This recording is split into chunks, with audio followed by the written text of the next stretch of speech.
Hi കൂട്ടുകാരെ, ഇന്ന് നമുക്ക് അടിപൊളി ഒരു നാടൻ ചെമ്മീൻ അച്ചാർ കണ്ടാലോ? നോക്കാം അല്ലേ?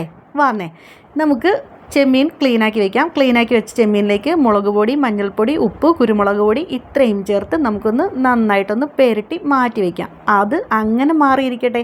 ഇനി നമുക്ക് ഒരു പാൻ ചൂടാക്കാം. ചൂടാക്കിയ പാനിലേക്ക് നമുക്ക് വെളിച്ചെണ്ണ ഒഴിച്ചു കൊടുക്കാം. വെളിച്ചെണ്ണ നമുക്ക് ഒഴിച്ചതിന് ശേഷം ഈ പെരട്ടി വെച്ച മസാലകളൊക്കെ ഒന്ന് പെരട്ടി വെച്ച ചെമ്മീൻ നമുക്ക് ഒന്ന് ഫ്രൈ ചെയ്തെടുക്കാം. അങ്ങനെ കിടന്ന് നമ്മൾ മൂത്ത ചെമ്മീൻ നമുക്കൊന്ന് മറിച്ച് തിരിച്ചു ഇട്ട് കൊടുക്കാം. ഒരു കാര്യം കൂട്ടുകാരെ, ഒരുപാട് സോഫ്റ്റും ആവരുത്, ഒരുപാട് ഹാർഡും ആവരുത്, ആ ഒരു പരുവം. ഇനി നമുക്ക് ഫ്രൈ ചെയ്ത് വരുമ്പോഴേക്കും നമുക്ക് വേറൊരു പാത്രത്തിലേക്ക് മാറ്റി വയ്ക്കാം. ഇനി അതേ പാൻ ചൂടാക്കി അതിലേക്ക് കുറച്ച് വെളിച്ചെണ്ണ ഒഴിച്ചു കൊടുക്കാം. വെളിച്ചെണ്ണ ഒഴിച്ചതിന് ശേഷം കടുക് ഇട്ടോളൂ. കടുകൊന്ന് നല്ലപോലെ പൊട്ടിക്കോട്ടെ. ഇനി നമുക്ക് ഉലുവ ചേർത്ത് കൊടുക്കാം. ഉലുവയും അവിടെ കിടന്ന് മൂത്തതിന് ശേഷം നമുക്ക് വെളുത്തുള്ളി ചേർത്ത് കൊടുക്കാം. ഞാനിവിടെ ഒരു 6 അല്ലി വെളുത്തുള്ളിയാണ് എടുത്തിരിക്കുന്നത്. ഇനി നമുക്ക് ഒരു കഷ്ണം ഇഞ്ചിയും ചേർത്ത് കൊടുക്കാം. പച്ചമുളക് ഇട്ട് കൊടുക്കാം. ഇവയെല്ലാം കൂടെ ഒന്ന് വഴറ്റി വരുമ്പോഴേക്കും നമുക്ക് ആവശ്യത്തിന് കറിവേപ്പിലയും ചേർത്ത് കൊടുക്കാം.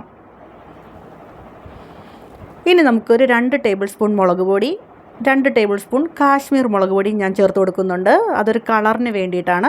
ഇനി നമുക്ക് ഒന്ന് മൂത്ത് വരുമ്പോൾ ഫ്രൈ ചെയ്ത് വെച്ചിരിക്കുന്ന ചെമ്മീൻ അതിലേക്ക് ഇട്ട് കൊടുക്കാം. ഇനി ഇവയെല്ലാം കൂടെ നമുക്കൊന്ന് നന്നായിട്ട് യോജിപ്പിച്ച് കൊടുക്കാം. ഇനി ഒരു 1/2 ടേബിൾ സ്പൂൺ കായപ്പൊടി ഞാൻ ചേർത്ത് കൊടുക്കുന്നുണ്ട്. ഇനി അതിലേക്ക് ആവശ്യത്തിന് വെള്ളവും ചേർത്ത് കൊടുത്ത് നന്നായിട്ടൊന്ന് തിളപ്പിച്ചെടുക്കാം. തിളച്ച് വരുമ്പോഴേക്കും നമുക്ക് ആവശ്യത്തിന് നമുക്ക് ഉപ്പും ചേർത്ത് കൊടുക്കാം. അവസാനമായിട്ട് നമുക്ക് വിനീഗറും കൂടി ഒഴിച്ചാൽ നമ്മുടെ ഈ കലാപരിപാടി ഇവിടെ അവസാനിച്ചു. നിങ്ങളെല്ലാവരും ഇതൊന്ന് ട്രൈ ചെയ്ത് നോക്കണം. ഇത് അടിപൊളിയാണ്. എൻ്റെ ഈ വീഡിയോ ഇഷ്ടമായെങ്കിൽ എന്നെ സപ്പോർട്ട് ചെയ്യണം. എല്ലാവർക്കും നന്മയുണ്ടാവട്ടെ. താങ്ക്